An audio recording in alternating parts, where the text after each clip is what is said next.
I'm wearing my jacket, but boss said I'm still too cold. Man, I fucked your bitch, she feel that from her head to toes.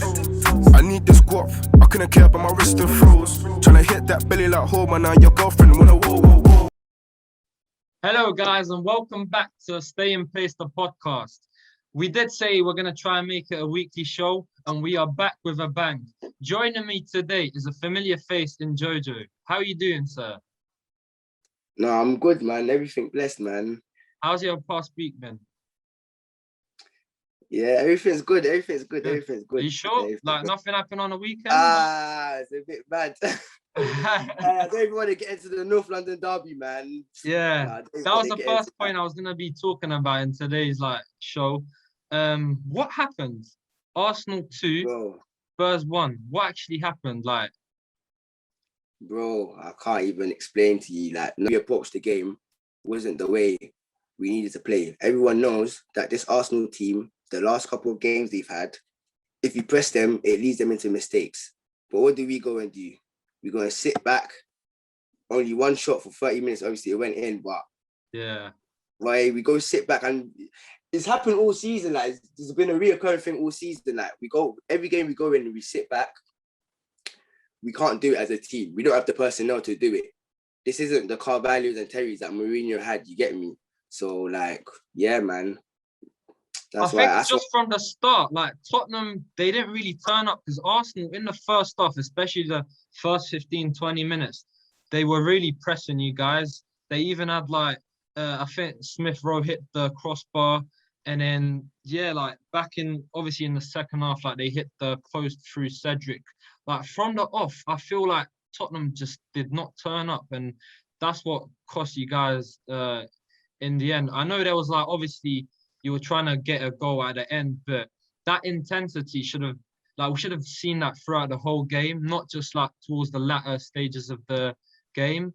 But yeah, I just feel like as a overall performance, it was really lackluster. It was a poor performance from Spurs. Obviously, on paper, you would expect it to be a better performance. But obviously, saying that, Son did go off injured, so that did have an impact on you guys. As last time out, he did score a wonder of a goal. But yeah, it just wasn't your day, I guess. That's what it probably just comes down to, whether it's Mourinho's tactics or players just not turning up. Because at the end of the day, Mourinho is the one that's feeding them information, and they're the ones that have to perform on the pitch. As I was saying, what do you think the loss actually comes down to? Is it individuals not turning up, or no chemistry between the whole team? What do you think it's based around? I think it's a mixture of everything, man. I feel like we can put the blame on the setup as well, but the players have to take some stick through it as well, because it's a North London derby, man. That is just not acceptable in a North London, any derby back for literally half an hour. It's only the last half an hour, last 20 minutes.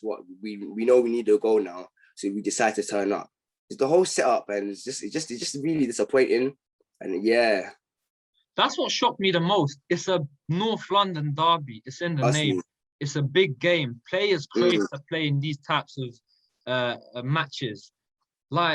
Yeah, it's just, how can you not be excited, and how can you not have momentum and desire to go on to the pitch and perform at your highest level? It's just, you're being paid millions of money, but it's just not good enough, in my opinion. And Arsenal, to be fair, Arsenal did deserve to win the game. I'm not just saying that to anger you or whatnot, but no, 100% facts. Yeah, they did have an overall better performance than you guys. They probably created more chances. I was even seeing a stat they had 13 attempts, and to your only one attempt. I was just this is Tottenham Football Club. You should expect more, especially the names on the pitch, the Harry Kanes and the Dele Allis and the Ndombeles. It's just not good enough. But however, on the bright side, what did I witness in Lamella's goal? No, yeah, and And you know what? Yeah, it's just such a shame because that goal is like, it will be remembered, but not for the right reason. We ended up losing the game, so it's not really good. Yeah. It was just like on his If we won the debut as well, wasn't it? Yeah. yeah, you know how I feel about Lamella already. Like Yeah. me and Lamella, I love that guy, even though Me and you are like, we have different feelings towards Lamella. Like, you love him and I hate him. yeah, Obviously, man. I don't want to like go into why Do you I know what hate it him is? and whatnot, but Do you know what it is? Do you know what it is? Do you know what it is? Do you know what it is? It's because of his work rate to the team, and like he literally, when he puts on that shirt, he's putting on the pride of Tottenham, and you can see it. You get me? So like that's why I love the guy, even though options have been like poor over the last 6 years. I feel like what he brings to the team is like he brings almost like a new energy to the team. So when he came on, he brought that spark to the derby. Obviously, he ended up getting sent off. We'll talk about that. But yeah, that's what virtually cost you guys as well. I reckon if you had like 11 men on the pitch, how you were pressing with that, I feel like, yeah, why not? Why not? Like with 11 men on the pitch, I don't think so. With obviously Harry Kane's free kick hitting the post, and I think it was Sanchez that like had his attempt cleared off the line. But yeah, I just feel like you guys, like, I was just seeing a 2-2 draw. I just saw equalizer, but obviously it didn't happen. But yeah, like he did score like obviously an amazing goal, but in the end, I feel like he did like cost you guys because it just killed off like your momentum. And just that fighting spirit that would have potentially enabled you guys on to like score like the equalizer. But I guess we move and yeah, like I don't know how you want to end that. Because all the times yeah we go to the Emirates, we're cursed at the stadium. Like every time we go to the stadium, we take the lead and we just literally crumble. We literally just crumble completely. They just want it more than us in the stadium. That's why I just feel like once they went 2-1 up, the way they went 2-1 up, the chances they were creating, the way we just approached the game, everything could have gone wrong, went wrong in this derby. Everything that could have gone wrong went wrong in this derby. Even Bell not tracking back Doherty, not helping Doherty. Doherty being one of Wolves now understand why Wolves were celebrating giving him to us, and then getting Semedo because boy, that guy, like he's not a right back. He's a right wing back. He's not a right back. Like literally, you saw it. It was one of the worst individual right back performances I've ever seen. Like that's not even just for saying sakes. Literally, I've ever seen. Just to get by him, literally cut it back, easy goal, simple as that. Like it's all annoying. It's all annoying. You'd want these players to be up for the derby. You get me? Like it's common. Like it's like the whole. But I feel like my main blame is the whole tactical approach. The whole tactical. I feel like it was obviously. There were people that heard that Mourinho was telling them to press and that which brings the confusing part, like people hearing him say that they should press more. So you think is it the players? But I don't buy into that, man. I don't buy into that. I feel like the way he set us up was to hit them on the break. Yeah. And then what they've done is they've seen our weakness before the games even started. They've seen Doherty and literally and instead of Mourinho to think, you know what, halftime is 1-1. We've been playing terrible. We're lucky to even be drawing this game right now. Let's take Doherty off. Maybe bring, because Aurier was on the bench. Maybe just bring Aurier. Or maybe even Tanganga. Maybe. Yeah. Like, you get me? I'd rather Tanganga. Tanganga was a good player. I'd rather him there than Doherty. But nah, just let him get crucified on the right. And then the substitution to bring Sissoko on, like at the time it was like I thought I understood it because it was like Bell was not tracking. Bell was not helping. Bell had one of his, he went back to how he was playing, but Sissoko, like even Sissoko, like didn't really do anything, didn't really change anything, man. And and then the whole penalty incident as well, like it's all mad, like everything that went wrong, bro. I understand your frustration, bro. I understand. Like on paper, it was a really like attacking lineup as well. Like Lucas Moura, Gareth Bale, Son, Kane.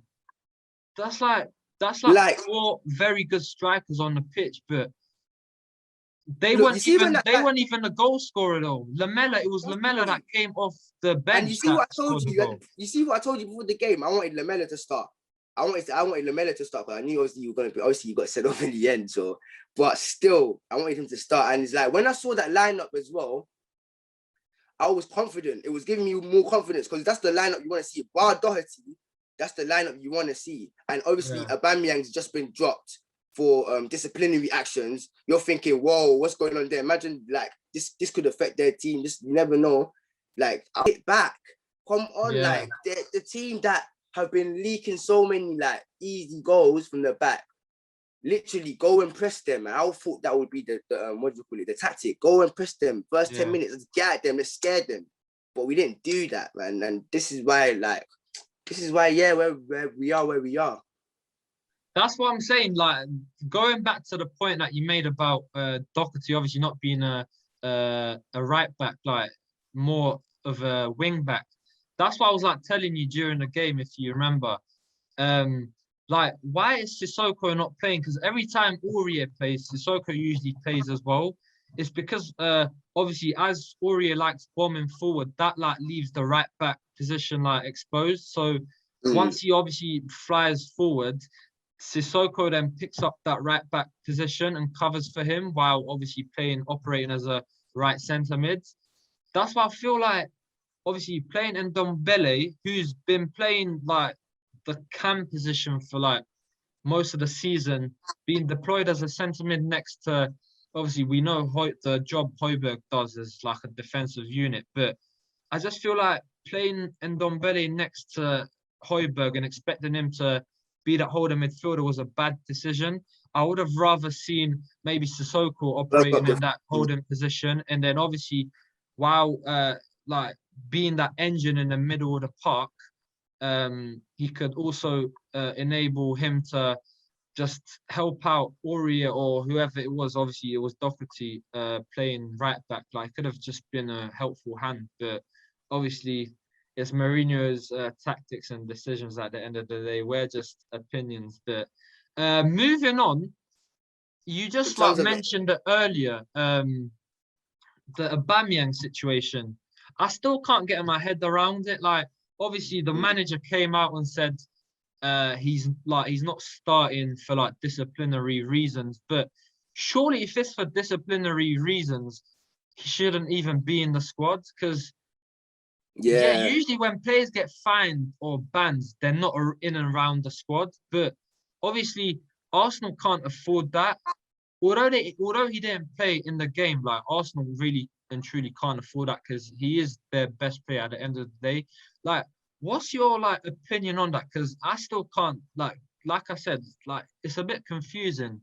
Surely he shouldn't even be in a matchday squad, but like these times he's on the bench. So I thought the same thing. I thought he shouldn't be in the matchday squad, but at the end of the day, they didn't need him to win the game. Yeah, they didn't need him to win the game at the end of the day. Lacazette still got the winning goal. So I mean, you can say Arteta got it, like he done what he had to do. He stamped his authority. You can't be late a captain. Like, it is what it is, literally. What can I say? I guess it's just simple as that. Like, there's nothing much more to say on that.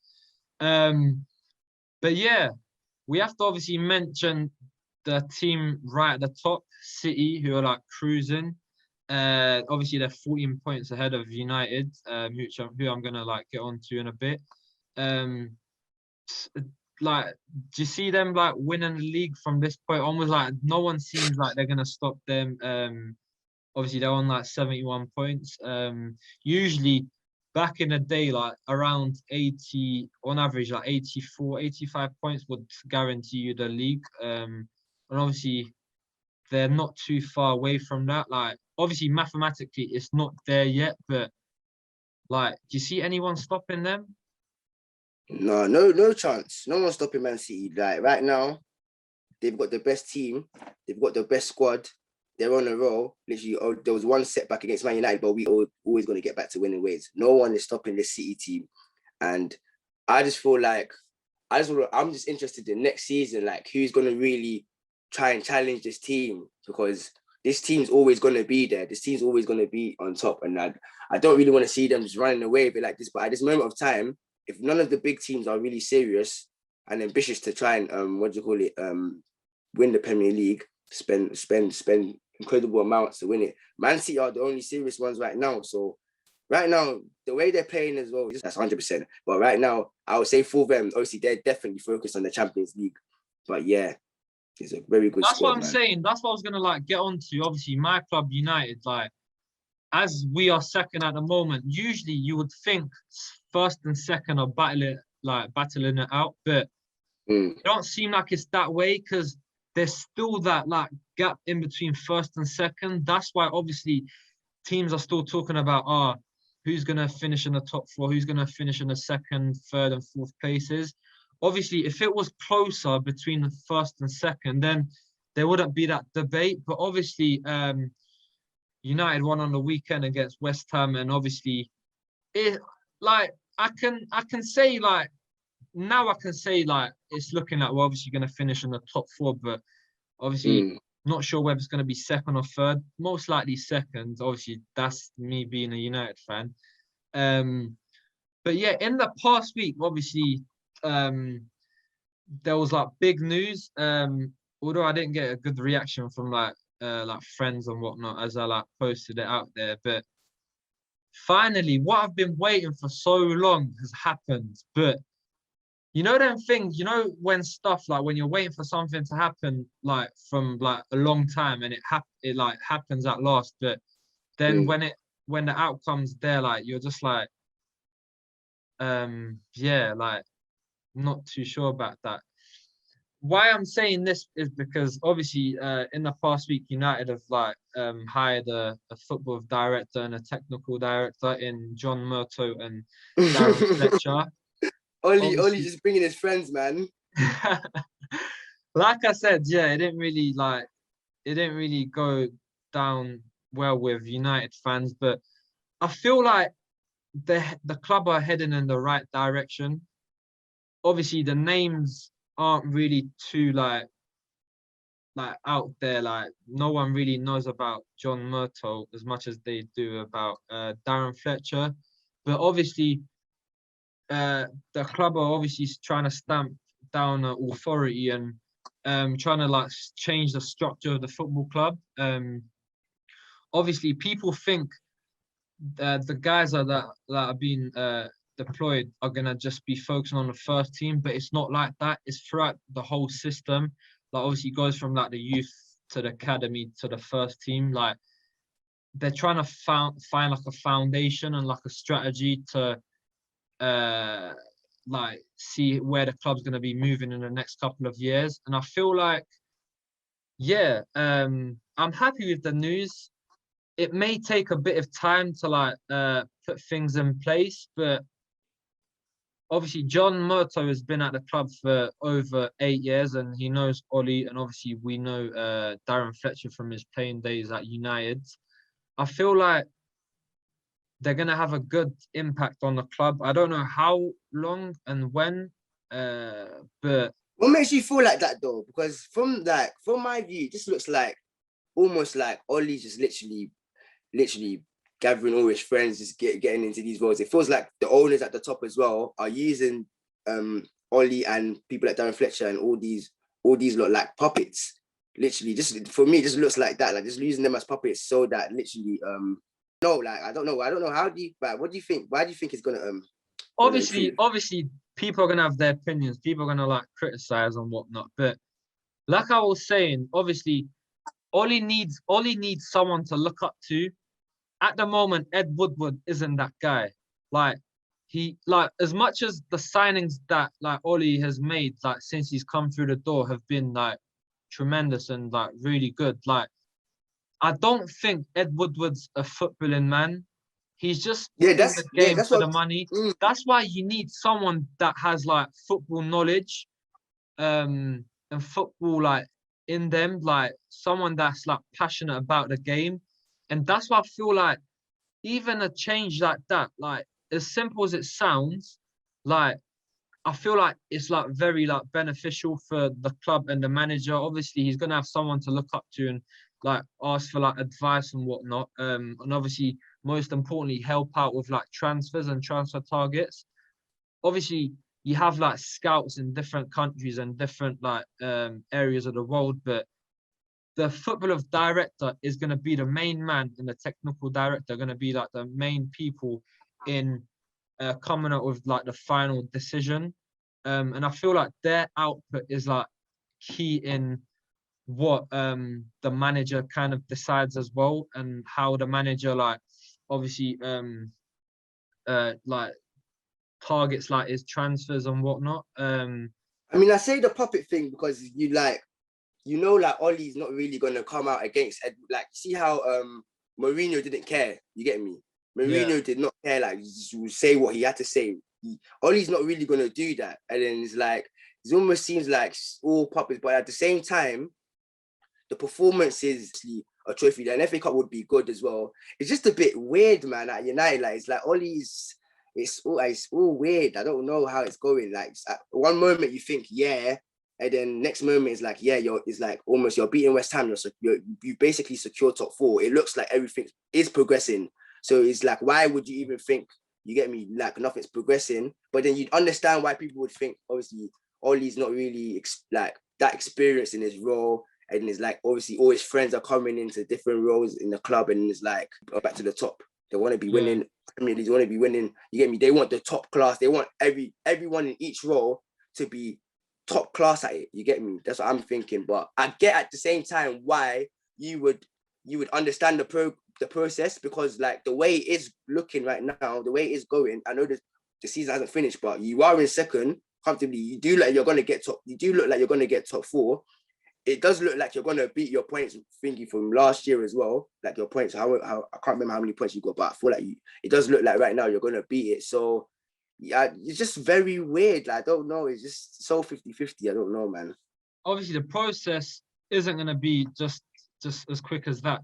But what I'm looking at in the positive is like, because I'm like an optimistic guy. I always think like positive.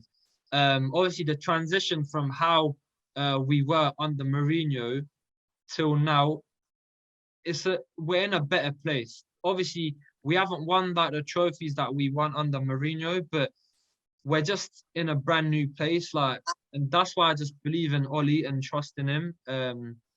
Obviously, he's got like contract talks as well. Hopefully, like they're underway, because I want him to be our manager next season as well, and then the season and after.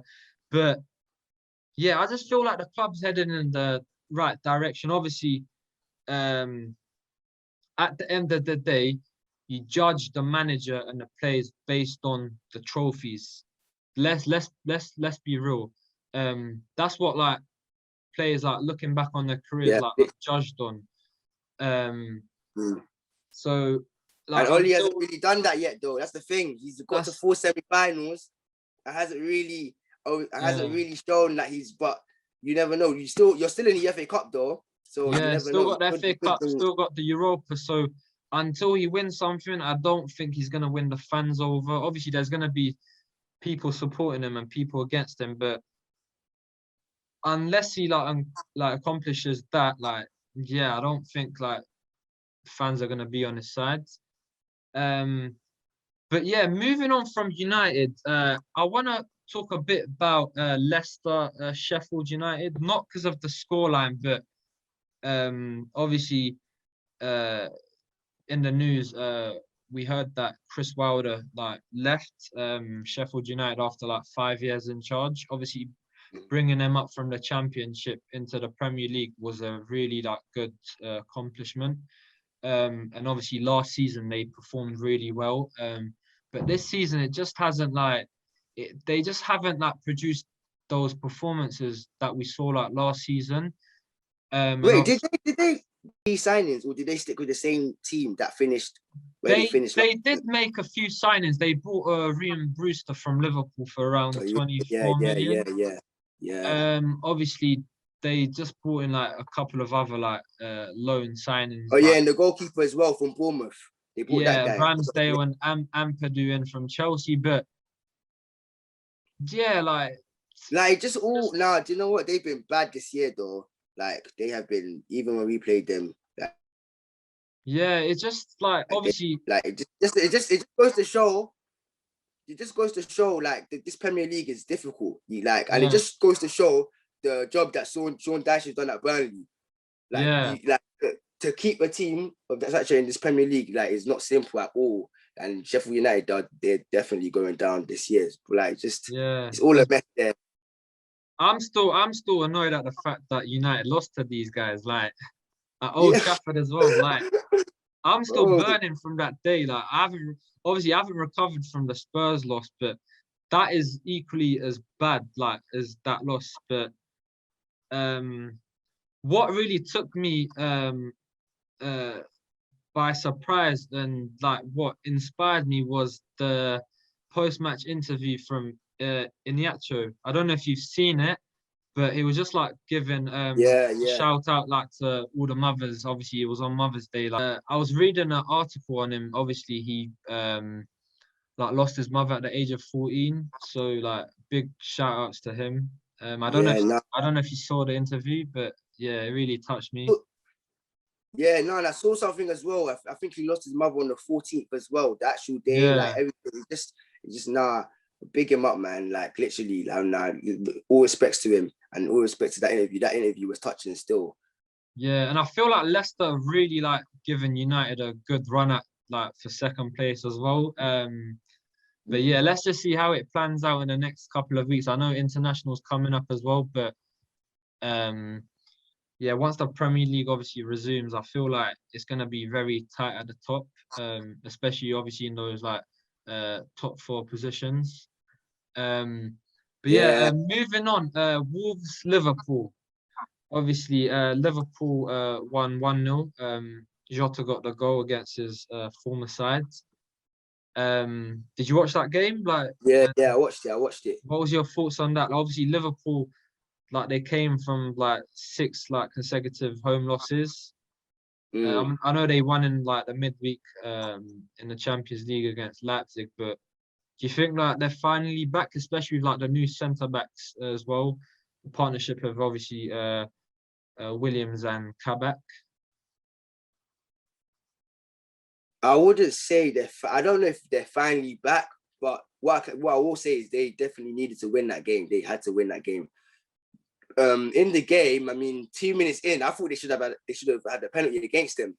Yeah, Alisson fumbled the ball and then he's literally fouled my man, and they haven't given a penalty. I feel like it's because of Jamie, what do you call it? Carragher was saying he feels like obviously it was from maybe the Arsenal Tottenham game where think he's given a penalty. Do I really want to be given a penalty? But I feel like that was a penalty. But yeah, I mean, Jota got a goal against his old club, against the curse of the old club. And yeah, they needed to secure that 3 points, man. Literally.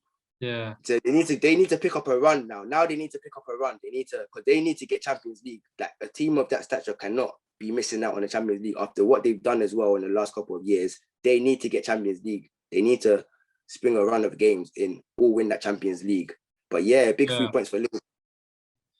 Yeah, talking about Champions League, obviously the Champions League is back tonight, where we have City against Mönchengladbach, and obviously Real Madrid against Atalanta. Obviously, City are 2-0 ahead, and Real Madrid are 1-0 on aggregate at the moment. How do you see those games planning out? Do you see the scoreline staying the same, or do you see those like same teams that are winning at the moment, like progressing into the next round? With City, obviously I see City progressing into the next round. And obviously I see City, they need to take this seriously. They will be taking it seriously. Their eye will be on the Champions League. They want to be considered one of the biggest clubs in Europe. They need to go win that Champions League. The Premier League, why they have been the best team in the Premier League for the last 10 years. They've proven it. Now they need to go and do that in Europe. They need to go establish their European establish that they're European giants. And with Real Madrid, I feel like they would see that out as well, but you'd never know the Champions League. But yeah, man, I feel like they would see that out as well.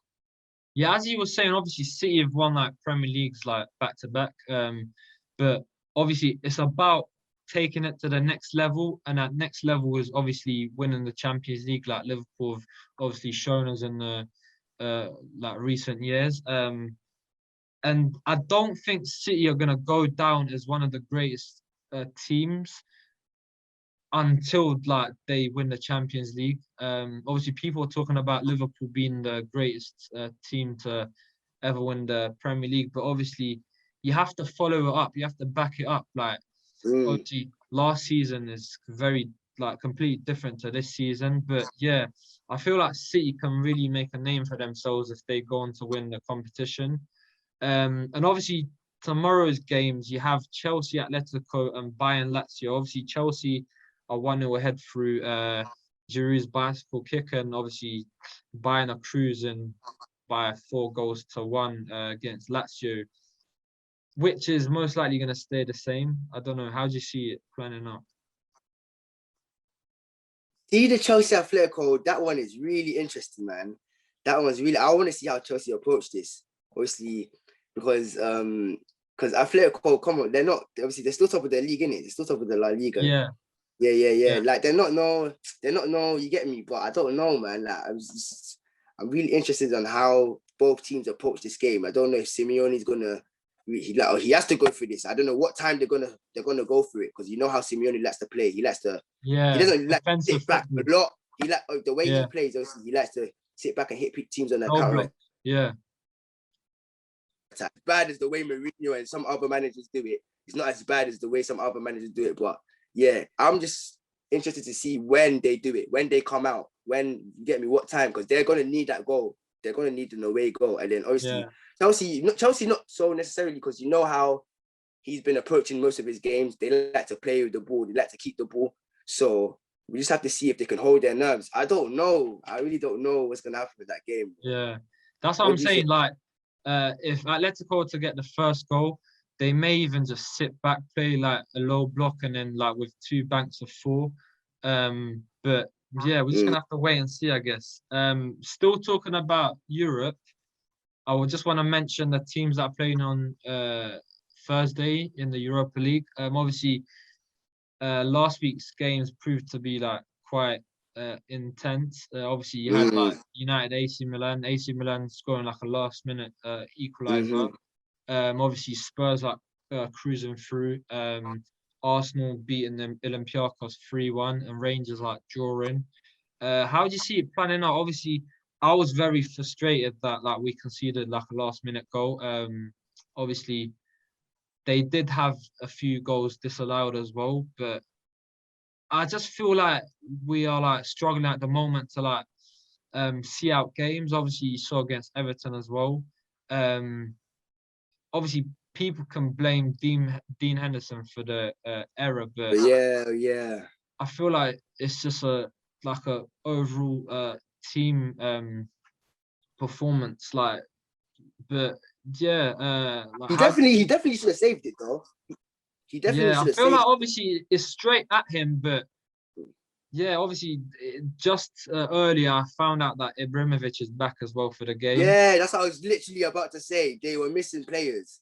That's how I don't really know how that fixture is probably the only fixture I don't know how it's gonna go, because they were missing players as well, and they did play well from the very first minute. I mean, they had the goal disallowed early in the earlier minutes, and yeah, like I don't know how that game's gonna go. Yeah, so I'm confident in my team, because obviously, yeah, we're really good away, and we haven't like lost like in time like on a away fixture, but obviously it is still AC Milan. They are a big club. They're known for like these big like European nights. So, and it's not the AC Milan that we've been seeing for the last few years. Like this AC Milan team is doing well this season, so I can't really not take them for granted. But obviously onto Arsenal and Olympiacos, that was a big 3 away goals that they scored. I feel like now Olympiacos is a big thingy for them to come now and score 3 away goals at the Emirates. So obviously if Arsenal don't mess up, which they like to do, then they should be going through. And with us, yeah, the job should be done by now. And obviously, have you seen the news? Their manager got what do you call it? Yeah, he got their sacked. Manager and all the Zagreb manager. Yeah, he got sacked. Yes. It's mad how life good position turns out. Yeah. But yeah, like you said, I see Spurs obviously going through. Arsenal have really done well. Because obviously Olympiacos were the side that knocked them out last season. Obviously, it looks like they're gonna be getting revenge on them. Rangers have a tough game, but I feel like they'll see it out as well. So yeah, good luck to all teams that are like taking part in the Europa this Thursday. Also, I think I don't know who, but Arsenal might get Tottenham in Europa. What do you think? 2 English sides. I would love to see that. Nah, I don't want that. Across a 2-game. I'd rather just want to just get them in the final. I wouldn't mind the final, but not 2 games. Not 2 games. I want to avoid the English sides. I want to avoid all the English sides too. I wouldn't mind wanting to go to Rangers though. It would be difficult going to their stadium but I wouldn't mind them as well. But I want to avoid all the English sides. I'm not gonna lie. Yeah, obviously Rangers are on a good roll as well. Obviously, we've spoken about the job that Steven Gerrard has been doing in the last podcast. But yeah, good luck to all the British sides still in the competition. Obviously, just before we wrap up, a little mention to the FA Cup as well. Obviously, the FA Cup is coming up this weekend. Obviously, you have Leicester United, Everton, City, Bournemouth, Southampton, and Chelsea, Sheffield United. So how do you see like those games planning out, and who do you think's like the overall favourite to win? Obviously, people will say Manchester City, but Everton like have really been playing well recently, so they might even cause an upset. I'm pissed off that we're not in it still, man.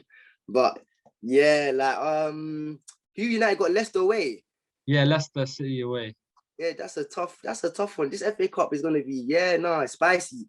I feel like Man United need to win the trophy. They need to, so obviously, but that's going there to win, definitely. But you get me? Are you gonna do that, or are you gonna mess up? That's the thing. Who else is playing?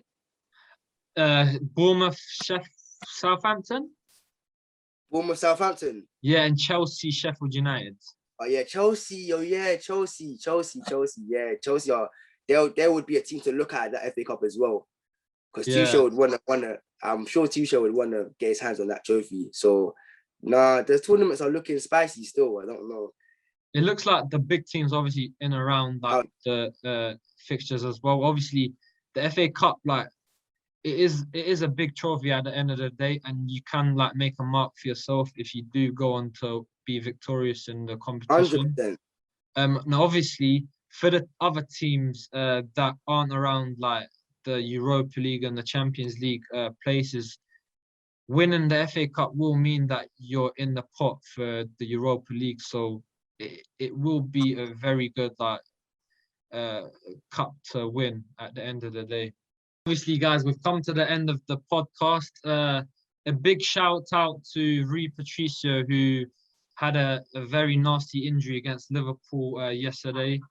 Obviously, Wolves have been very unlucky with like head injuries this season, as Raul Jimenez faced back in the earlier stages of the Premier League.